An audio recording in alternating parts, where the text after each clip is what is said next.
नमस्कार, मैं हूं राज और आप देख रहे हैं प्योर पॉलिटिक्स। देखिए, मोहम्मद यूनुस के ढाका से भागते ही बांग्लादेश में पूरा पासा पलट गया है। जो नए प्रधानमंत्री है तारिक रहमान, उन्होंने मोहम्मद यूनुस की जो साजिशें थी उनको पूरी तरह से नाकाम कर दिया है और अब वो बिल्कुल वही कर रहे हैं जो सिर्फ बांग्लादेश के हक में है। पाकिस्तान की जो साजिशें थी, जो पाकिस्तान ने मोहम्मद यूनुस के साथ मिल करके भारत के खिलाफ रची थी, उनको भी नाकाम कर दिया। अभी आपने देखा होगा कि 1971 में बांग्लादेश ने जो आज़ादी पाई थी और उसकी याद में वो जो जेनोसाइड डे मनाते हैं, उस पे तारिक रहमान ने पाकिस्तान को काफ़ी खरी खोटी सुनाई थी और बताया था कि किस तरह से पाकिस्तान के सैनिकों ने बांग्लादेश की महिलाओं के साथ बलात्कार किया, बांग्लादेश के निर्दोष लोगों की हत्या की और उन्होंने भारत के रोल को सराहा और कहा कि भाई भारत ने बड़ी पॉजिटिव रोल प्ले किया। तो आप देखिए कि पाकिस्तान की ये जो साजिश थी कि बांग्लादेश को वो भारत के खिलाफ खड़ा कर दें, और वो आसिम मुनीर कहता था ना कि उस फ्रंट पे भी वो भारत के लिए एक मुश्किल खड़ा कर देंगे, तो उसको पूरी तरह से नाकाम कर दिया है किसने? तारिक रहमान ने और भारत के प्रधानमंत्री मोदी ने। देखिए, प्रधानमंत्री मोदी ने यहां भी जबरदस्त डिप्लोमेसी को दिखाया है। तारिक रहमान इस बात को समझते हैं कि भारत के साथ उनके अच्छे रिश्ते बांग्लादेश के हित में है, प्रधानमंत्री मोदी के साथ अच्छे रिश्ते बांग्लादेश के हित में है। इसलिए तारिक रहमान भारत और प्रधानमंत्री मोदी के साथ अपने रिश्तों को ठीक कर रहे हैं। और इस वक्त जो सबसे बड़ी खबर आ रही है वो ये है कि तारिक रहमान, ये संकेत मिल रहे हैं कि तारिक रहमान शेख हसीना की बांग्लादेश वापसी के लिए भी तैयार हो गए हैं। देखिए, अभी कोई आधिकारिक तौर पे इसकी घोषणा नहीं हुई है, लेकिन जो संकेत मिल रहे हैं उससे ऐसा लग रहा है कि तारिक रहमान प्रधानमंत्री मोदी की बात मान गए हैं और बांग्लादेश में शेख हसीना की वापसी के लिए तैयार हो गए हैं और उसकी प्रक्रिया भी शुरू हो गई है। उसकी प्रक्रिया शुरू हो गई है। और देखिए, उसी कड़ी में शेख हसीना ने एक पत्र लिखा है। जी, एक पत्र लिख करके शेख हसीना ने कहा है कि जिस तरह से उनको बांग्लादेश में सजा दी गई है इंटरनेशनल क्राइम्स ट्रिब्यूनल के द्वारा, जो डेथ सेंटेंस उनको दिया गया है, उस पर पुनर्विचार होना चाहिए। देखिए, ये अपने आप में बड़ा महत्वपूर्ण है। इस बार जो पत्र लिखा है शेख हसीना ने, उसका अपना महत्व है। मोहम्मद यूनुस जब थे तो उस वक्त भी शेख हसीना ने पत्र लिखा था, लेकिन उसमें उन्होंने काफ़ी नाराज़गी जताई थी, गुस्सा दिखाया था कि भाई ये तो आपने बहुत गलत किया, आप हमें कैसे इस तरह की सज़ा दे सकते हैं जबकि हम वहाँ पे हैं ही नहीं, और सारी बातें उन्होंने तल्ख अंदाज में कही थी। लेकिन इस बार जो लेटर लिखा है उसमें कंसिलिएटरी, मतलब एक संबंधों को सुधारने की कोशिश है, जो साफ साफ दिख रहा है। शेख हसीना का जो लैंग्वेज है उसमें वो बड़ा ही कंसिलिएटरी है, मतलब वो इस तरह का लैंग्वेज है जिससे ऐसा लगता है कि वो चाहती हैं कि रिश्तों को ठीक किया जाए, और ये ऐसे संभव नहीं हुआ है। इसके बैकग्राउंड को आपको देखना पड़ेगा। मैं उस बैकग्राउंड पे आता हूं, लेकिन पहले आपको मैं ये बताता हूं कि इस लेटर में शेख हसीना ने क्या कहा। ये 10 पेज का लेटर है जो इंटरनेशनल क्राइम्स ट्रिब्यूनल, जो बांग्लादेश का है, जिसने कि शेख हसीना को मौत की सजा दी थी, उसको शेख हसीना ने लिखा है। इसमें उन्होंने कहा है कि भाई ये जो आपने हमें सजा दी है वो कानूनी रूप से गलत है।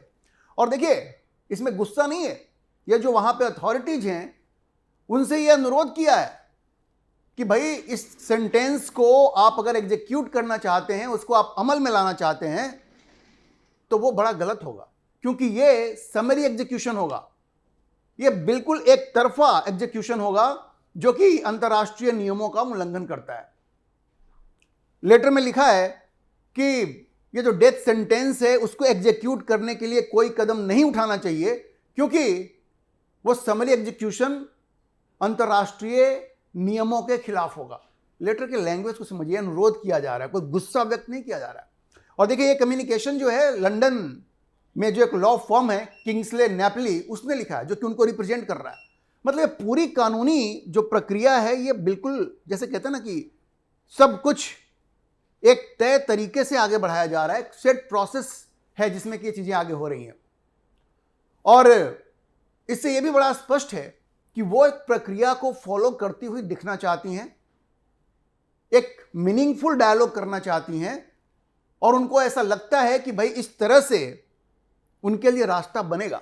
दरअसल यह रास्ता खुद से नहीं बन रहा है, यह रास्ता प्रधानमंत्री मोदी ने बनाया। ध्यान रखिए कि जब से ये तारिक रहमान प्रधानमंत्री बने हैं, उन्होंने प्रधानमंत्री मोदी के प्रति एक दोस्ती का रुख अपनाया है, भारत के प्रति एक मित्रता का भाव रखा है। और प्रधानमंत्री मोदी ने शुरू से यह कहा है कि अगर बांग्लादेश में लोकतंत्र को मजबूत करना है तो शेख हसीना उसकी एक इंपॉर्टेंट पिलर है। सबसे बड़ी पार्टी अवामी लीग है वहां पे। अवामी लीग के बगैर, शेख हसीना के बगैर बांग्लादेश में कोई मीनिंगफुल लोकतंत्र नहीं आ सकता। और इसलिए प्रधानमंत्री मोदी ने हमेशा कहा कि शेख हसीना की वापसी होनी चाहिए, तभी लोकतंत्र मजबूत होगा। और तारिक रहमान धीरे धीरे इस बात को स्वीकार कर रहे हैं। दरअसल प्रधानमंत्री बनने के बाद ही उनके एडवाइजर ने साफ कर दिया था कि वो शेख हसीना को कोई मुद्दा नहीं बनाएंगे भारत के साथ रिश्तों को। उसी वक्त स्पष्ट हो गया था कि शेख हसीना को लेकर के वो सॉफ्ट है। याद कीजिए मोहम्मद यूनुस क्या कहा करते थे, वो कहते थे कि अगर भारत को बांग्लादेश के साथ रिश्तों को ठीक करना है तो शेख हसीना को एक्स्ट्राडाइट करना होगा, प्रत्यर्पित करना होगा। लेकिन तारिक रहमान ने प्रधानमंत्री बनने के बाद ही मैसेज दिया कि शेख हसीना की वजह से रिश्ते खराब नहीं होंगे। क्या आप समझ लीजिए। और उस वक्त जो उनके एडवाइजर ने इंटरव्यू दिया था उसमें उन्होंने याद दिलाया था कि किस तरह से 1971 में, जब 1971 के युद्ध के बाद 1975 में जब मुजीबुर रहमान की हत्या हो गई थी, उनके सारे परिवार को मार दिया गया था, सिर्फ शेख हसीना ही बची थी। तो शेख हसीना जब दिल्ली में थी, उस वक्त इनके पिता, तारिक रहमान के जो पिता थे, वो दिल्ली आए थे और उन्होंने शेख हसीना की वापसी की पूरी प्रक्रिया तय की थी।